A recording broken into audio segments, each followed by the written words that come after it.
കേന്ദ്ര നയങ്ങൾക്കെതിരെ സംയുക്ത ട്രേഡ് യൂണിയനുകൾ ആഹ്വാനം ചെയ്ത പൊതുപണിമുടക്ക് ചാരുമൂട് മേഖലയിൽ പൂർണ്ണമായിരുന്നു.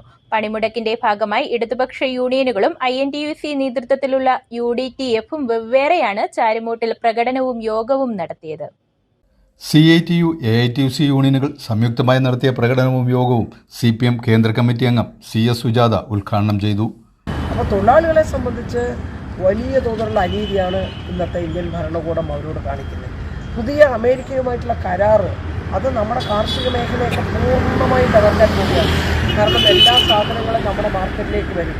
അത് പഴവർഗ്ഗങ്ങൾ വരാൻ പോകുന്നു, നട്ട്സ് വരാൻ പോകുന്നു, ധാന്യങ്ങൾ വരാൻ പോകുന്നു. അപ്പോൾ ഇതെല്ലാം വന്ന് മറിഞ്ഞു കഴിഞ്ഞാൽ പിന്നെ നമുക്ക് പിടിച്ചു നിൽക്കാൻ കഴിയില്ല.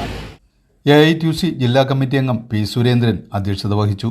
MS Arunkumar MLA, CPM area secretary B. Binu, joint council സംസ്ഥാന സെക്രട്ടേറിയറ്റ് അംഗം ഹരിദാസ്, നേതാക്കളായ G. Rajamma, V. Vinod, P. Rajan, TK Rajan തുടങ്ങിയവർ പ്രസംഗിച്ചു.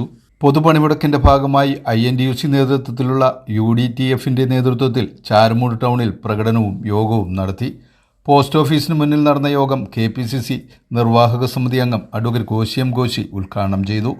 തൊഴിലാളികളുടെ പുതിയ ലേബർ കോഡ് കേന്ദ്ര ഗവൺമെന്റ് തൊഴിലാളികളുടെ ഇന്നലെ വരെ ഉണ്ടായിരുന്ന മുഴുവൻ അവകാശങ്ങളുടെയും കണക്കിൽ കത്തിവെച്ചുകൊണ്ട് പുതിയ ലേബർ കോഡ് നൽകപ്പെടുമ്പോൾ തൊഴിലാളികൾ ഇന്ന് അനുഭവിക്കുന്ന എല്ലാ അവകാശങ്ങളും തൊഴിക്കാൻ ഇടയാക്കുന്ന ലേബർ കോഡ് നിയമമാണ് കേന്ദ്ര ഗവൺമെൻറ് അധികരിപ്പിച്ചത്.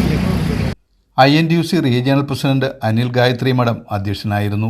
INTUC ദേശീയ സെക്രട്ടറി NS പിള്ള, UTUC ദേശീയ secretary advocate K. Sannikutty, STU ജില്ലാ secretary PTH Raheem, Congress block president G. Hariprakash, Thamarakulam grama panchayat president PS Sheejadevi, DCC secretary Rajan Painamoodu, M. Amrutheswaran, PB Harikumar, KA Ibrahimkutty, R. Ajayan, S. Anilraj, advocate Muthara Raj തുടങ്ങിയവർ പ്രസംഗിച്ചു.